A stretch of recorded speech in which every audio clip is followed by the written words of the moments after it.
At ito mga kasikap dito sa ilalim. Ito yung mismong on-ramp patungo doon sa expressway. Ito yung pavement niya dito sa baba. Ito yung mga sakyan na patungong Naiya Court Road at doon naman sa kanan yung palabas ng EDSA. So ito yung dulo, nalinis na rin, no? Tinanggal na yung mga scaffolding na suporta. Tapos makikita natin na yung platform na dyan ipinunek, sa may bandang gitna. So tapos na nga yata mga kasikap. At tabayanan natin sa November 15. Sinimulan ko to, walang naniniwala sa paligid ko.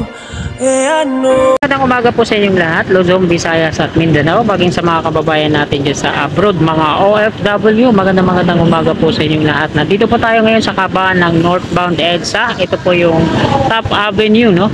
Ito po yung MRT 3 station ng Top dito sa Pasay.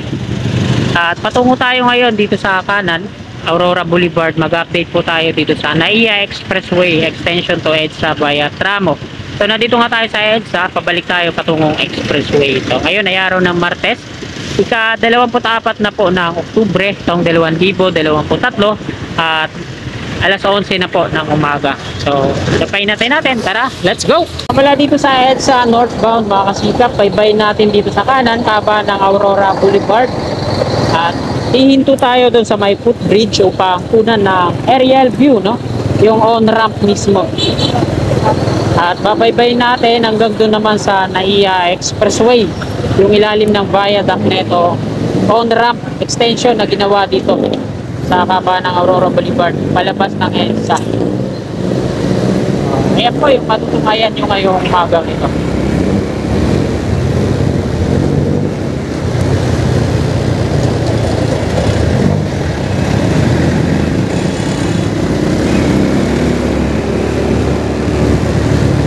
Ito na po yung off-ramp ng flyover galing southbound EDSA papaba dito sa Aurora Boulevard sa kaliwa natin.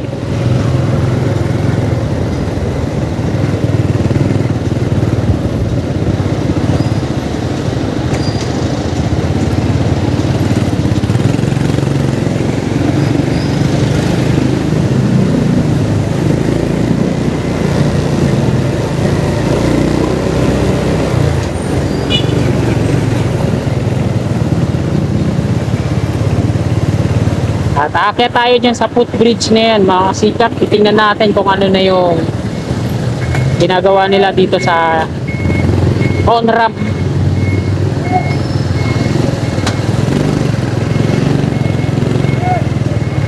So dito muna tayo pansamantala na hihinto. At paakyat tayo ngayon dito sa footbridge kung saan tayo kukuha ng aerial shot. At ito mga kasikap dito sa ilalim, paakyat sa ito yung mismong on-ramp patungo doon sa expressway. So ito yung pavement niya dito sa baba. Ito yung mga sakyan na patungong Naiya Court Road at doon naman sa kanan yung palabas ng EDSA. Medyo malapit na sa parting. At akyat tayo dito. Ito yung dugyot na footbridge. Makikita naman natin ang daming basura. Grabe, dami. Daming ebak.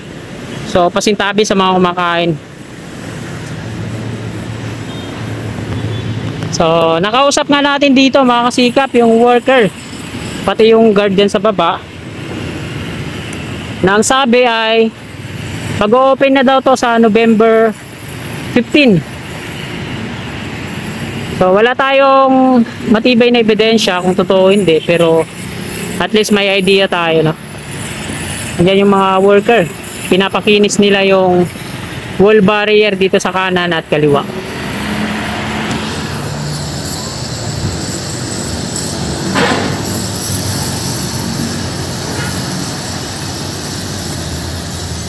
So lagay ng traffic ngayon, lagi namang matraffic dito sa kanan at dito naman sa kaliwa yung mga palabas ng EDSA. So hindi naman gaano, so hindi pa nila nalalagyan to ng mga markings, road markings. So dalawang lane yan, on-ramp na to, medyo malawak, no?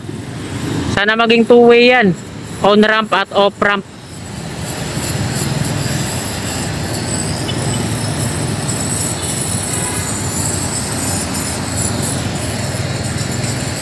So tingnan naman natin dito sa sa likod. Medyo makinis na rin, no? At ayan, naka-stop na dito sa kaliwa yung mga patungong Naiya Airport Road. Ayan yung flyover sa dulo. Mula southbound EDSA patungo dito sa Aurora Boulevard. Sa kanan, maluwag, palabas ng EDSA. So yung mga aakyat dito sa on-ramp, pag galing kayong MOA, pinabaybay nyo yung northbound, ay pwede kayo kumanan dun sa ilalim ng flyover patungo dito sa on-ramp naman, aakyat kayo ng expressway.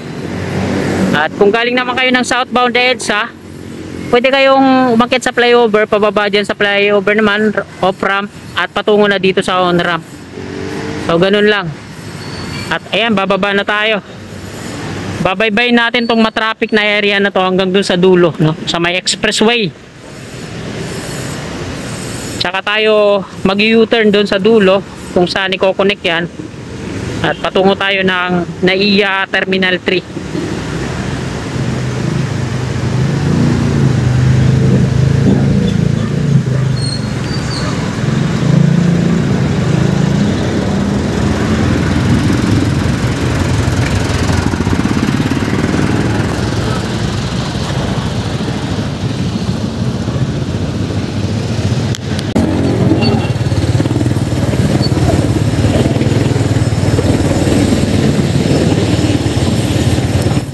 Sarap sana makakuha ng tempo dyan, no? Kausapin ulit natin yung mga workers at itanong natin kung kailan yung sigurado, no? Na kung kailan magbubukas, mag-open to sa mga turista. Baka dito sa unahan meron doon. Tingnan natin. Dito tayo sa gilid. Oops. Wala din. Nakalak yung kotse dyan.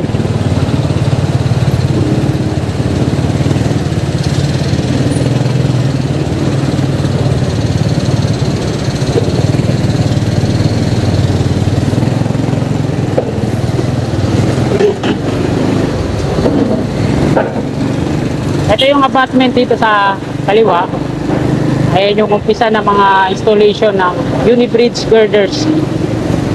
Ito yung portal pier column.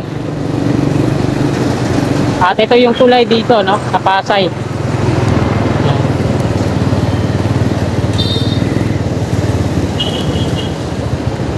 Ayan, may guard dun sa unahan.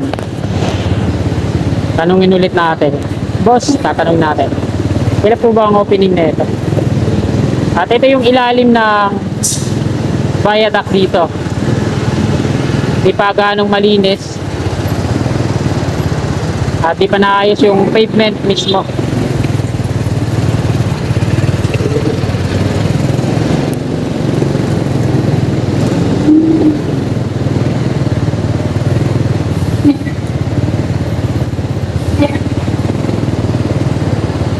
Malayo yung guard, di natin makausap.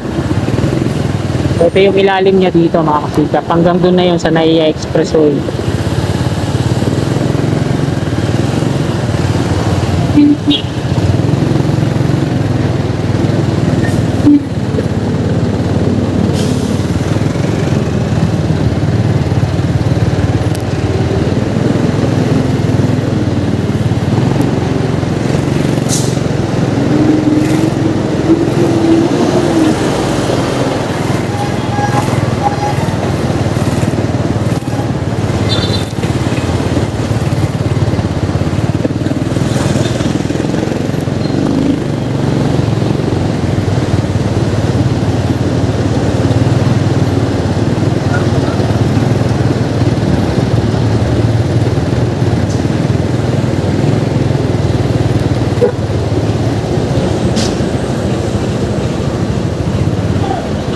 Kaya pala nagkaka-traffic dito dahil mayroong mga U-turn slot.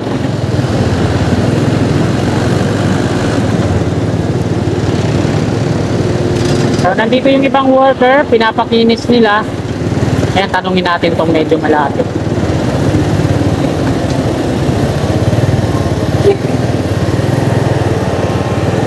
Bossing! Bossing! Pwede magtanong, kailan daw po mag-open tong on-ramp? Opo. Tagal kaya? Matagal. Sabi ng isa niyong kasama dun sa unahan, November 15.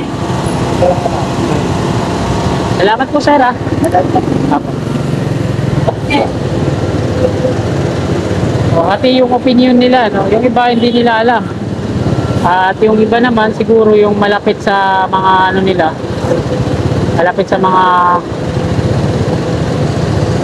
supervisor, so foreman, nagsasabing November 15 ang opening. Kasi tapos na to mga kasikap, pinapakinis na lang dun sa taas, tapos lalagyan ng asfalto. Ay, asfaltado na po pala, sorry.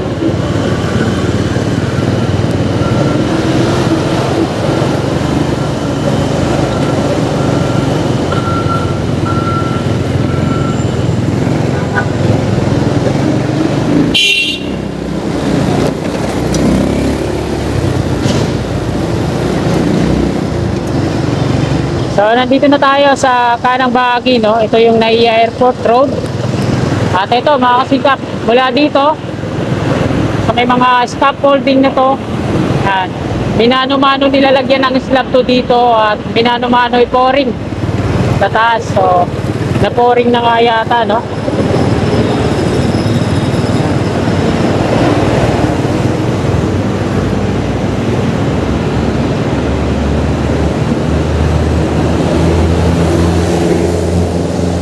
Bossing, pwede magtanong, kailan daw mag-opening tong on-ramp? Kailan daw mag-opening yung on-ramp? Dito. Sige sir, salamat pa. Hindi nila alam. Ito may panibagong macro geophone. So, konektado na siya dito mga kasikap. Magkita natin sa platform.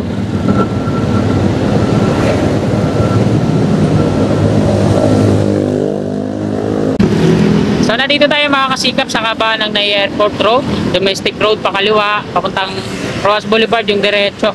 At ito yung pader ng LRTA, no, kung saan nandiyan dyan yung mga train na gagamitin sa Cavite Extension. So ito yung dulo, malinis na rin, no. Tinanggal na yung mga scaffolding na suporta. Tapos makikita natin na yung platform na dyan ikinunik, oh, sa may bandang gitna. So tapos na nga yata mga kasikap. So, antabayanan natin sa November 15 na pagkasabi ni pagkasabi na worker na mag-open daw to sa mga motorista sa November 15. Ayun, lumiko na yung guard. Balik ulit tayo.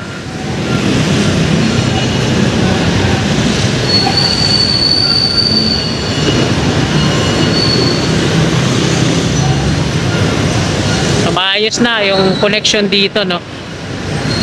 Makikita natin sa platform niya na konektado na dito. So na-pouring na rin yata yan dyan sa taas.